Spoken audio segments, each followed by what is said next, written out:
Let's make a dip time. You come in the middle? Okay, so organized position on the dip, right?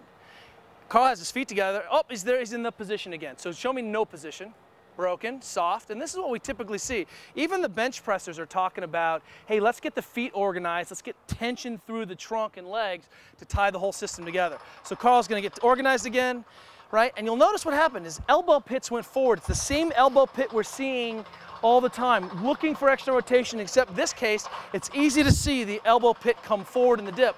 And this is important because if Carl starts to dip, can you do a dip with no elbow rotation? Now, he's already loaded himself into a bad position. Come back up.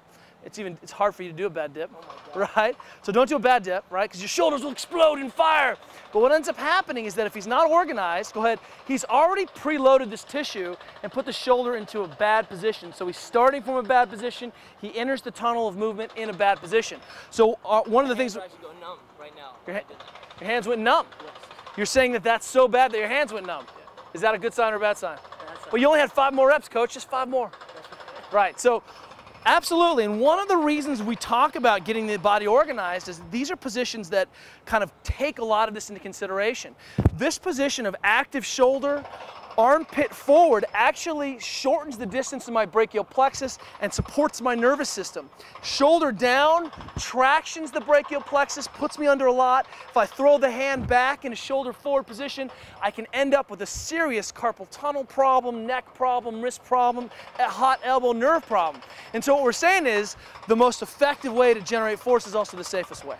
Okay? So it's not one and the same. These are kind of mutually accommodating systems that if I want to protect my athletes and unwind their nervous system, I have to get into a good position, right?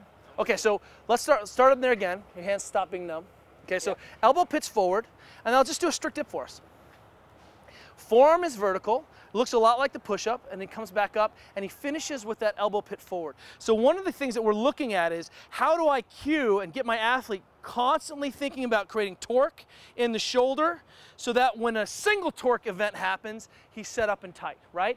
My problem is that when I see an athlete missing internal rotation, it says that they can't get the shoulder into a position where they can then create stability and torque, right?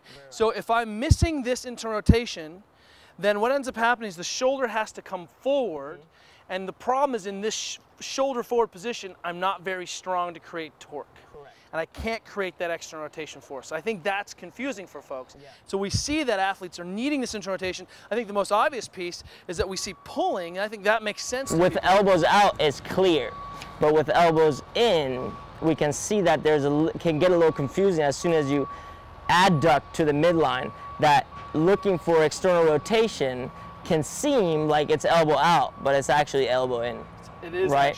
It is actually looking. So we're still looking for this external rotation. That's right. But I have to have full range in order to be able to get my shoulder into a position where I can externally rotate. Totally. And I think we see the same thing, is that when athletes are missing a bucket load of internal rotation in the shoulder, then they don't have room to get the shoulder into a good position. Yes.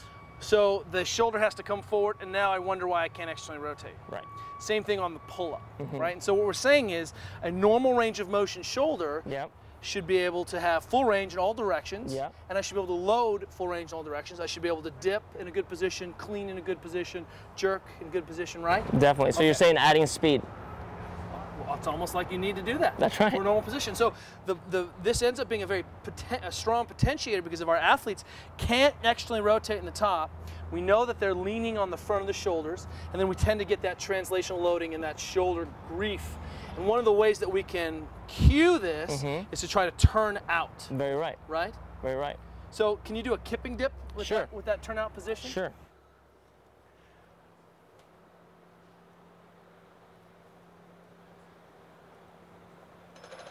And he's still finishing with trying to snap that forward. One of the ways that I spot these inefficiencies is using these movements, right?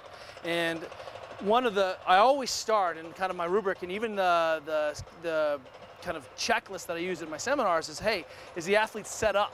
Are they in a good position first? Because as coaches, we're really good at that. So our setup position is, hey, are we creating external rotation torque, right?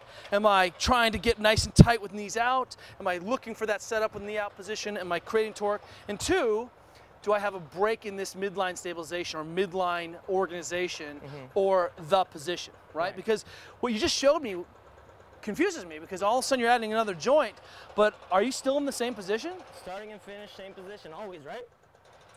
So this is your concept of getting organized, that if I start dipping and that starts getting hot, tired, I can't handle it with my shoulders, now I can start integrating next thing. You're still starting and stopping. Go slow. Can you do it slowly for us? Drive up, pop, and still in that starting and stopping in that same position. So what ends up happening is that I have yet another stimulus to work on not overextending. I get Carl pressing into a position where I know that this position facilitates the safest, strongest shoulder. Correct.